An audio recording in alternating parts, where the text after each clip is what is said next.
If someone had told me that at the age of 77, I would have to stay in a nursing home for 2 months, I would have laughed. I never thought that I would need to go there. At least not at this time. But life sometimes has a way of surprising us, making us learn important lessons when we least expect it.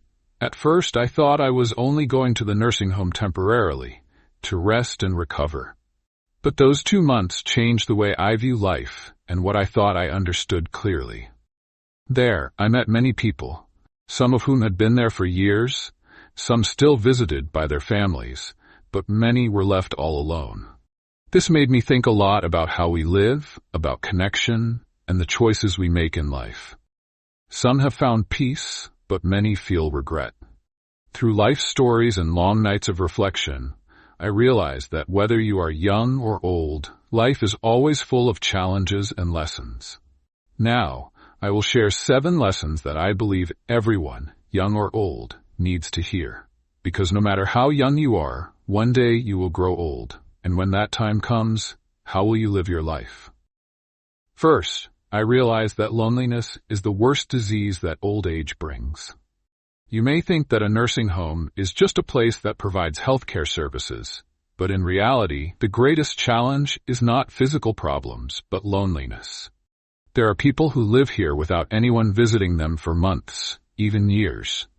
Their children are busy, their friends have passed away, and no matter how caring the staff is, they can never replace family love. The most painful thing about old age is realizing that the world keeps going without you. I wish I had spent more time building lasting relationships instead of just chasing work and money. That is the most important lesson I've learned. Meaningful relationships are what truly make life worth living. Second, health is the most precious thing that cannot be bought with money. I once met a successful man who owned a heap of property, luxury cars, and had traveled all over. However, now, as his health has deteriorated, he cannot do anything without help. He cannot eat independently, cannot move around, and the wealth he had is now worthless when his body no longer obeys him. Money can bring many things, but it cannot buy back health. If I could go back, I would take better care of my body, exercise regularly, eat healthily, and reduce stress because, in the end, no matter how much money you have, if you're not healthy, you can't enjoy life. Third, I realized that material possessions ultimately lose their significance. In the past, I owned a house full of furniture, clothes, and decorative items that I had collected throughout my life. Now, I live in a small room with only a few simple things, and I don't remember any of those possessions. What we spend our whole lives accumulating will eventually become meaningless.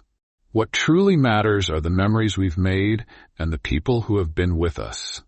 If I could go back, I would prioritize creating memorable moments rather than accumulating material goods. Fourth, independence is truly a precious gift. Imagine a life where you always make your own decisions, and then one day you need someone else to do simple things for you, like dressing, eating, or using the bathroom. That is the reality for many people in this nursing home. If you can still move around, think clearly, and do everything on your own, don't take it for granted. Appreciate what you have. Because when you lose your independence, you will realize it is the most valuable thing in life. Fifth, true happiness comes from simple things. I met an 85-year-old woman who was always smiling happily. When I asked her about the secret to happiness, she replied, "I don't think about what I've lost, I enjoy what I still have." This taught me that happiness is not about big things, but small moments.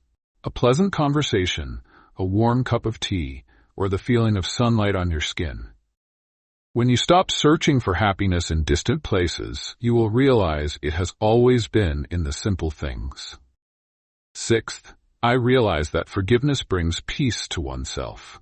During my time at the nursing home, I saw many people carrying grudges, from their children to friends, and even those who had passed away. What I noticed is that those who carried bitterness in their hearts were the ones who suffered the most. They didn't harm their enemies, but they themselves were the ones who endured the pain. A woman shared with me that she regretted not forgiving her sister while she was alive. Those words echoed in my mind. I understood that when you hold on to pain, only you are the one who suffers.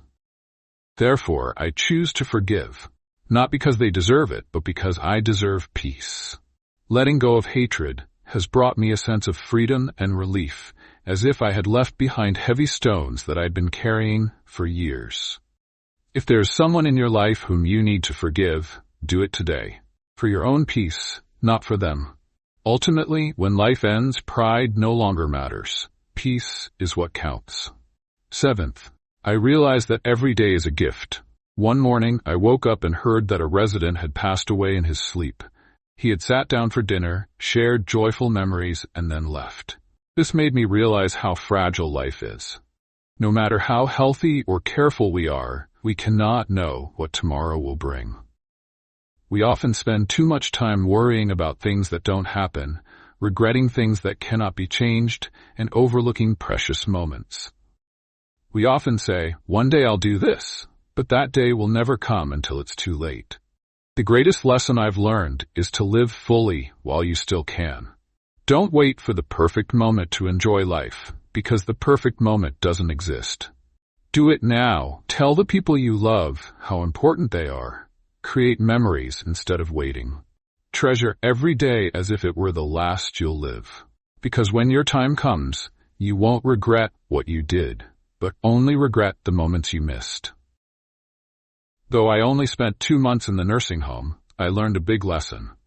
Life is not measured by the number of years we live, but by how we live in each moment. These moments are shaped not only by major events, but by the choices we make every day. In the nursing home, there are those who have no regrets because they lived fully, were loved, and felt at peace. But there are also those who wish they had lived differently, chosen another path. What I learned is that aging is not about how many years are left, but about how you live through each of those years. I am no longer afraid of old age, but I fear wasting time. If you are hearing these words, I want to remind you that, no matter your age, don't wait until it's too late to realize the value of health, relationships, and your purpose in life. Because when all you have left are memories, you will wish you had created more. Life is short, live meaningfully, love without hesitation, and never take any day for granted.